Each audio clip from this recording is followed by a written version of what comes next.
வணக்கம். நம்ம எல்லாருக்குமே சில சமயம் இப்படி தோணும் இல்லையா? நம்மகிட்ட திறமையும் இருக்கும், பெரிய கனவுகளும் இருக்கும். ஆனா, ஏதோ ஒரு இடத்துல அப்படியே தேங்கி நிக்கிற மாதிரி ஒரு ஃபீலிங். ஏதோ ஒண்ணு நம்மள தடுத்து நிறுத்துற மாதிரி. அந்த தடுப்பு உண்மையிலே என்ன? அத பத்தி தான் நாம இப்ப பார்க்க போறோம். யோசிச்சு பாருங்க. நமக்கு பெரிய பெரிய கனவுகள் இருக்கும். அதை அடையறதுக்கான திறமையும் நம்மகிட்ட இருக்கும். ஆனாலும் ஏதோ ஒரு தயக்கம். ஒரு புது வேலைக்கு அப்ளை பண்ணலாமா வேணாமான்னு யோசிப்போம். ஒரு பிசினஸ் ஆரம்பிக்க பயப்படுவோம். இல்லனா 4 பேர் முன்னாடி நம்ம கருத்தை சொல்லவே தயங்குவோம். ஏன் இப்படி?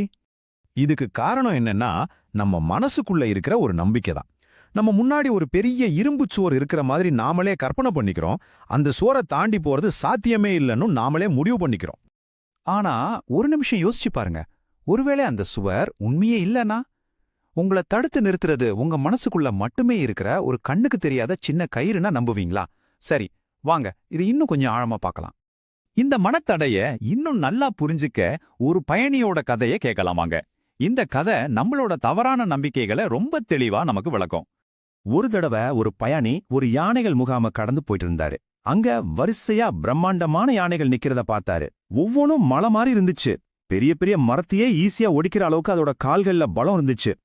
ஆனா இங்கதான் ஒரு ஆச்சரியமான விஷயம். அந்த பயணி ஒரு விசித்திரமான விஷயத்த கவனிச்சாரு. இவ்ளோ சக்தி வாய்ந்த யானைகளை பெரிய கூண்டுகள்லயோ இல்ல இரும்பு சங்கிலிகள்லயும் கட்டல. அதுக்கு பதிலா அதோட ஒரு கால்ல ஒரு மெல்லிய கயிற்ற கட்டி வச்சிருந்தாங்க. அவ்வளோதான். இத பார்த்ததும் அந்த பயணிக்கு ஒரே குழப்பம். என்னடா இது, இந்த யானைங்க நினைச்சா ஒரே ஒரு இழுத்து இந்த கயிறு அறுத்துட்டு சுதந்திரமா போயிடலாமே, ஏன் எதுவுமே பண்ணாம இப்படி அமைதியா நிக்குது அப்படின்னு தனக்குள்ளேயே கேட்டுக்கிட்டாரு. இந்த கேள்விக்கு விடை தேடி அந்த பயணி நேரா யானை பாகன் கிட்டேயே போனாரு. அந்த பாகன் சொன்ன பதில் யானைகளோட ரகசியத்தை மட்டும் இல்ல, நம்மளோட ரகசியத்தையும் சேர்த்து வெளிப்படுத்துச்சு. அந்த பாகம் சொன்னதுக்கு பின்னாடி இருக்கிற உளவியல் கருத்து தான் இந்த பழக்கப்படுத்துதல் அல்லது கண்டிஷனிங்.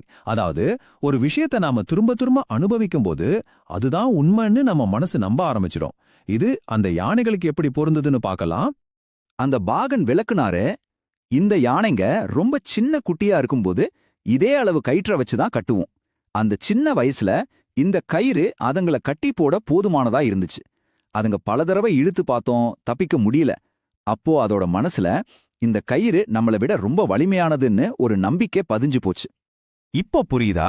அந்த யானை இங்க வளர்ந்து பெரியதாகி ரொம்ப பலசாலியான பிறகும் அதோட மனசுல பதிஞ்ச அந்த பழைய நம்பிக்கை மட்டும் மாறவே இல்லை. அதனால நம்மால முடியாதுன்னு நம்பினதால அதுங்க தப்பிக்க முயற்சி கூட பண்ணல. ஆக அவை கயிற்றின் கைதிகள் இல்ல, தங்களோட பழைய நினைவுகளின் கைதிகள். இந்த யானையோட கதை நமக்கு ஒரு முக்கியமான பாடத்தை கத்துக் கொடுக்குது. சரி, இப்போ நம்ம வாழ்க்கையில இருக்கிற இந்த மாதிரி கண்ணுக்கு தெரியாத கயிறுகளை எப்படி அறுக்கிறதுன்னு பார்க்கலாமா? ஒரு நிமிஷம் யோசிச்சு பாருங்க. உங்க வாழ்க்கையில உங்களை தடுத்து நிறுத்துற அந்த மெல்லிய கயிறு எது? உங்களால முடியாதுன்னு நீங்க நம்புற அந்த விஷயம் என்ன?